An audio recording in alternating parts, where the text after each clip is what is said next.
The Villanova women's rowing team presents Mental Mondays. First up we have The Hungry Caterpillar, read by Claire Barrett. Hello, my name is Claire Barrett of Villanova Women's Rowing, and today I will be reading The Very Hungry Caterpillar by Eric Carle.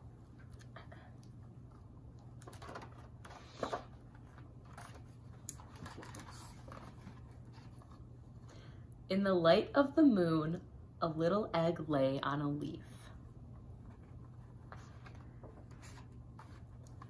One Sunday morning, the warm sun came up and pop! Out of the egg came a tiny and very hungry caterpillar. He started to look for some food. On Monday, he ate through one apple, but he was still hungry. On Tuesday, he ate through 2 pears, but he was still hungry. On Wednesday, he ate through 3 plums, but he was still hungry. On Thursday, he ate through 4 strawberries, but he was still hungry. And on Friday, he ate through 5 oranges, but he was still hungry. On Saturday, he ate through 1 piece of cake, chocolate cake, 1 ice cream cone, 1 pickle, 1 slice of Swiss cheese, 1 slice of salami, 1 lollipop, 1 piece of cherry pie, 1 sausage, 1 cupcake, and 1 slice of watermelon. That night, he had a stomachache. The next day was Sunday again. The caterpillar ate through 1 nice green leaf, and after that, he felt much better. Now he wasn't hungry anymore, and he wasn't a little caterpillar anymore. He was a big, fat caterpillar. He built a small house called a cocoon around himself. He stayed inside for more than 2 weeks. Then he nibbled a hole in the cocoon, pushed his head out, and he was a beautiful butterfly. The end. Thanks, Claire. Next up we have From the Mixed Up Files of Mrs. Basil E. Frankweiler, read by Fiona Fennessy. Hi, today I'll be reading to you the first chapter of the novel From the Mixed Up Files of Mrs. Basil E. Frankweiler.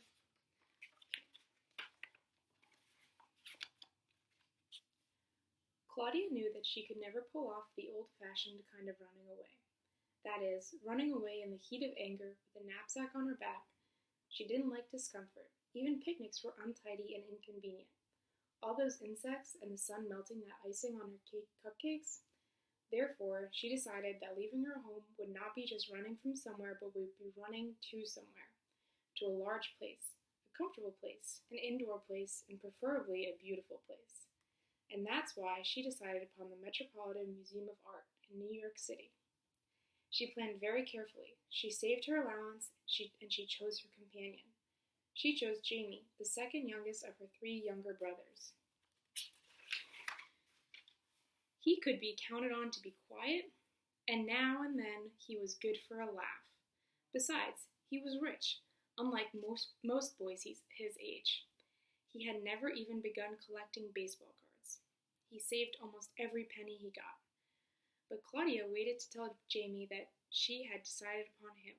She couldn't count on him to be that quiet for that long, and she calculated needing that long to save her weekly allowances. It seemed senseless to run away without money. Living in the suburbs had taught her that everything costs. She had to save enough for train fare and a few expenses before she could tell Jamie or make final plans. In the meantime, she almost forgot why she was running away. But not entirely. Claudia knew that it had to do with injustice. She was the oldest child and the only girl and was subject to a lot of injustice. Perhaps it was because she had to both empty the dishwasher and set the table on the same night, while her brothers got out of everything. And perhaps there was another reason more clear to me than to Claudia, a reason that had to do with the sameness of each and every week. She was bored with simply being straight A's Claudia Kincaid. She was tired of arguing about whose turn it was to choose the Sunday night 7:30 television show, of injustice, and of the monotony of everything. The fact that her allowance was so small that it took her more than 3 weeks of skipping hot fudge Sundays to save enough for train fare and was just another example of injustice. Since you always drive to the city, Saxonburg, you probably don't know the cost of train fare. I'll tell you. Full fare one way costs $1.60. Claudia and Jamie could each travel for half of that, since she was 1 month under 12, and Jamie was well under 12, being only 9. Since she intended to return home after everyone had learned a lesson in Claudia appreciation, she had to save money for her return trip too, which was like full one-way fare. Claudia knew that hundreds of people who lived in her town worked in offices in New York City and could afford to pay full fare both ways every day, like her father. After all, Greenwich was considered an actual suburb of New York, a commuting suburb. Even though Claudia knew that New York City was not far away, certainly not far enough to go considering the size and number of the injustices done to her, she knew that it was a good place to get lost. Her mother's mahjong club ladies called it the city. Most of them never ventured there. It was exhausting, and it made them nervous. When she was in the 4th grade, her class had gone on a trip to visit historical places in Manhattan. Jonathan Richter's mother hadn't let him go for fear he'd get separated from the group and all the jostling that goes on in New York. Mrs. Richter, who was something of a character, had said that she was certain that he would come home lost, and she considered the air very bad for him to breathe. Claudia loved the city because it was elegant. It was important and busy, the best place in the world to hide. She studied maps and the tour guide book of the American Automobile Association and reviewed every field trip her class had ever taken. She made a specialized geography course for herself. There were even some pamphlets about the museum around the house, which she quietly researched. Claudia had also decided that she must get accustomed to giving up things. Learning to go without hot fudge sundaes was good practice for her. She made do with the good humor bars her mother always kept in their freezer. Normally, Claudia's hot fudge expenses were 40 cents per week. Before her decisions to run away, deciding what to do with the 10 cents left over from her allowance had been the biggest adventure she had had each week. Sometimes she didn't even have 10 cents, for she lost a nickel every time she broke one of the household rules, like forgetting to make her bed in the morning. She was certain that her allowance was the smallest in her class, and most of the other 6th graders never lost part of their pay since they had full-time maids to do the chores instead of a cleaning lady only twice a week. Once, after she had started saving, the drugstore had a special. Hot fudge, 27 cents, the sign in the window said. She bought one. It would postpone her running away only 27 worth. Besides, once she made up her mind to go, she enjoyed the planning almost as much as she enjoyed spending money. Planning long and well was one of her special talents. Jamie, the chosen brother, didn't even care for hot fudge sundaes, although he could have bought one at least every other week. A year and a half before, Jamie had made a big purchase. He had spent his birthday money and part of his Christmas money on a transistor radio, made in Japan, purchased from the Woolworths in New York City. Occasionally, he bought a battery for it. They would probably need the radio. That made another good reason for choosing Jamie. On Saturdays, Claudia emptied out the wastebaskets, a task she despised. There were so many of them. Everyone in her family had his own bedroom and wastebasket, except for her mother and father who shared both with each other. Almost every Saturday, Steve emptied his pencil sharpener into his. She knew he made his basket messy on purpose. One Saturday, as she was carrying the basket from her parents' room, she jiggled it a little so that the contents would sift down and not spill out as she walked. Their basket was always so full, since there were 2 of them using it. She managed to shift a shallow layer of Kleenex, which her mother had used for blotting lipstick, and thus exposed the corner of a red ticket. Using the tips of her forefinger and her thumb, like a pair of forceps, she pulled at it and discovered a 10-ride pass for the New York, New Haven, and Hartford Railroad. Used train passes normally do not appear in suburban wastebaskets. They appear in the pockets of train conductors. 9 rides on a pass are marked off in little squares along the bottom edge, and they are punched one at a time as they are used. For the 10th ride, the conductor collects the pass. Their cleaning lady who had come on Friday must have thought that the pass was all used up, since rides 1 through 9 were already punched. The cleaning lady never went to New York, and Claudia's dad never kept close track of his pocket change or his train passes. Both she and Jamie could travel on the leftover pass, since 2 half fares equal 1 whole. Now they could board the train without having to purchase tickets. They would avoid the station master and any stupid questions he might ask. What a find! From a litter of lipstick kisses, Claudia had plucked a free ride. She regarded it as an invitation. They would leave on Wednesday. On Monday afternoon, Claudia told Jamie at the school bus stop that she wanted him to sit with her because she had something important to tell him. Usually, the 4 Kincaid children never waited for each other nor walked together, except for Kevin, who was somebody's charge each week. School had begun on the Wednesday after Labor Day. Therefore, their fiscal week, as Claudia chose to call it, began always on Wednesday. Kevin was only 6 and in the 1st grade, and he was made much over by everyone, especially by Mrs. Kincaid, Claudia thought. Claudia also thought that he was terribly babied and impossibly spoiled. You would think that her parents would know something about raising children by the time Kevin, their 4th, came along, but her parents hadn't learned. She couldn't remember being anyone's charge when she was in the 4th grade. Her mother had simply met her at the bus stop every day. Jamie wanted to sit with his buddy, Bruce. They played cards on the bus. Each day meant a continuation of the day before. The game was nothing very complicated. Saxonburg, nothing terribly refined. They played War, that simple game where each player puts down a card and the higher card takes both. If the cards are the same, there is a war which involves putting down more cards. Winner then takes all of the war cards. Every night when Bruce got off of his stop, he'd take his stack of cards home with him. Jamie would do the same. They always took a vow not to shuffle. At the stop before Bruce's house, they would stop playing, wrap a rubber band about each pile, hold the stack under each other's chin, and spit on each other's deck, saying, "Thou shalt not shuffle." Then each tapped his deck and put it in his pocket. Claudia found the whole procedure disgusting, so she suffered no feelings of guilt when she pulled Jamie away from his precious game. Jamie was mad, though. He was in no mood to listen to Claudia. He sat slumped in his seat with his lips pooched out and his eyebrows pulled down on top of his eyes. He looked like a miniature, clean-shaven Neanderthal man. Claudia didn't say anything. She waited for him to cool off. Jamie spoke first. "Gosh, Claude, why don't you pick on Steve?" Claudia answered. "I thought, Jamie, that you'd see it's obvious I don't want Steve."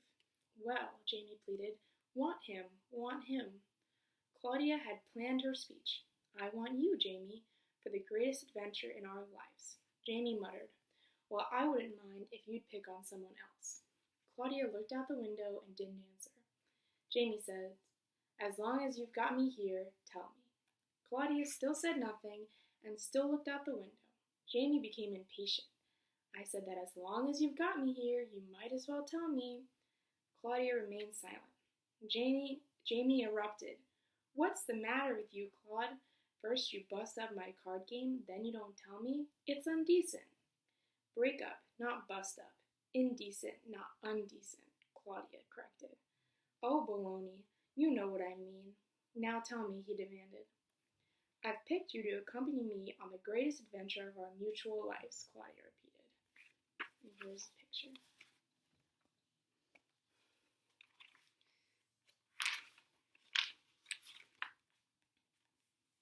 "You said that." He clenched his teeth. "Now tell me."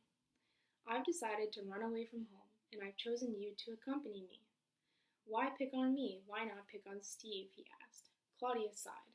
"I don't want Steve. Steve is one of the things in my life that I'm running away from. I want you." Despite himself, Jamie felt flattered. Flattery is as important a machine as the lever, isn't it, Saxonburg? Give it a proper place to rest, and it can move the world. It moved Jamie. He stopped thinking, "Why pick on me?" and started thinking, "I am chosen."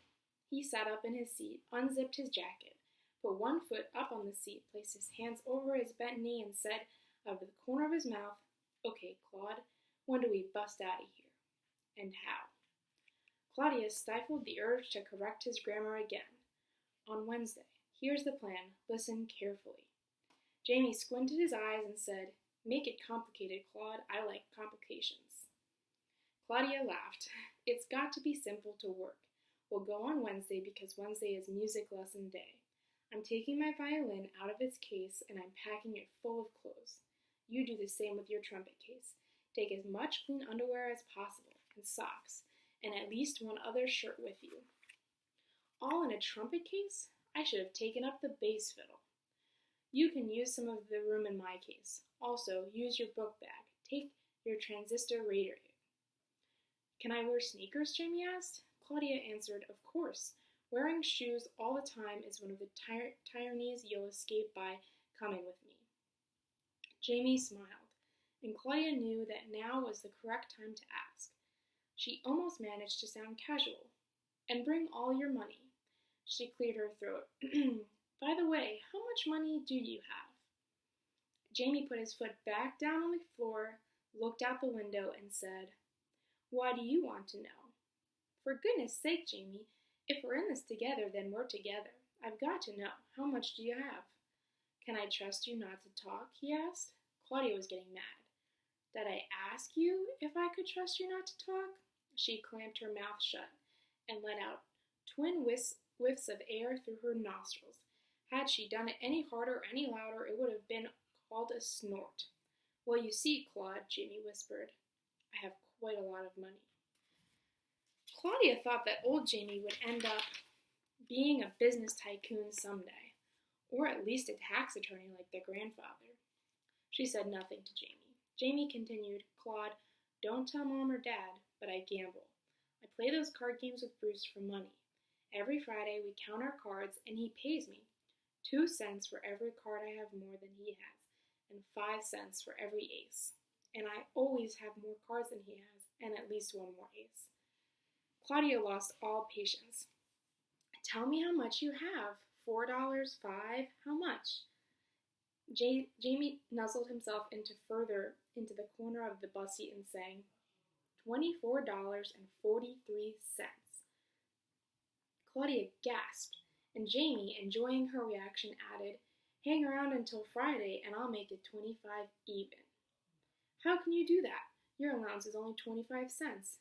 24.33 plus 25 cents makes only $24.68. Details never escaped Claudia. "I'll win the rest from Bruce. Come on now, James. How can you know on Monday that you'll win on Friday?" "I just know that I will," he answered. "How do you know?" "I'll never tell." He looked straight at Claudia to see her reaction. She looked puzzled. He smiled, and so did she, for she then felt more certain than ever that she had chosen the correct brother for a partner in escape. They complemented each other perfectly. She was cautious about everything but money, and poor. He was adventurous about everything but money, and rich. More than $24? That would be quite a nice boodle to put in their knapsacks if they were using knapsacks instead of instrument cases. She already had $4.18. They would escape in comfort. Jamie waited a while. She thought, "Well, what do you say? Want to wait until Friday?"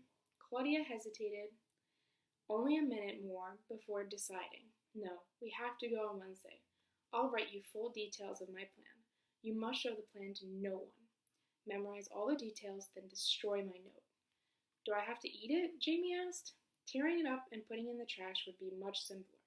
No one in our family but me ever goes through the trash. And I only do it if it's not sloppy and not full of pencil sharp shavings or ashes. I'll eat it." "I like complications," Jamie said. You must also like wood pulp, Claudia said.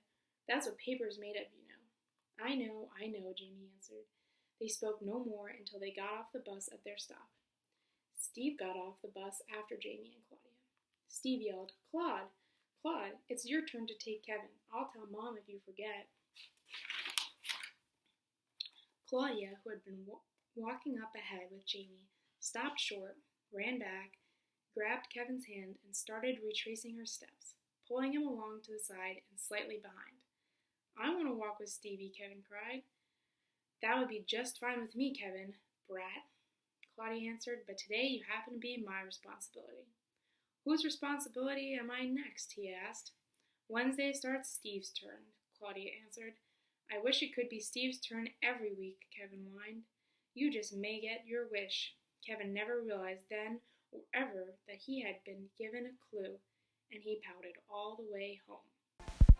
Thanks for watching, and we hope you tune in next week. Stay safe, everyone.